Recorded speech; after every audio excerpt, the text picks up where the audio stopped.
ખરેખર આ આમ આદમી પાર્ટી વાળા તો છે ને નેતા કરતા અભિનેતા વાળું કરે ને જામી જાય ગજબ. મારા બેટા નોટંકી ફાવે.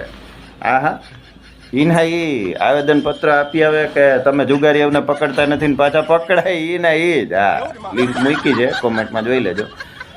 અને અનાજના માફિયાઓને તમે પકડતા નથી ફરિયાદ કરી નાખે પાછા ઈ નહીં પકડાય.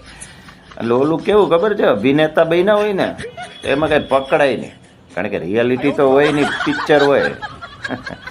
આમાં તો કેટલી બદનામી થાય સમજ્યા. આ ખરેખર નેતાગીરી કરતા અભિનેતાગીરીમાં જામ છે સમજ્યા.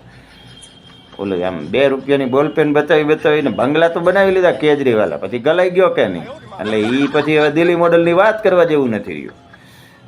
હવે તમે એમાં રેખાબેન શું કરે અહીંથી ગુજરાતથી એક આપ્યો દાંત કાઢવા દિલ્હી ગયો ખરેખર. પણ એમાં રેખાબેન કરે હું બિચારાને કહે કે ને સળજીને કહેવાય એવું નથી કે તે પથારી ફેરવી છે અમે અહીંયા મહેનત કરતા હતા વિડીયા બનાવીને લાંબીના થઈ ગયા ગુજરાતમાં. આમ કોળીઓ મોઢામાં આવ્યો હતો પણ હવે આ કાંઈ ભેગું નથી થતું એટલે હાલો મોજ આવી તો શેર કરતા રહ્યો મારો. આપણે મોજ જ કરવાની 2027 સુધી.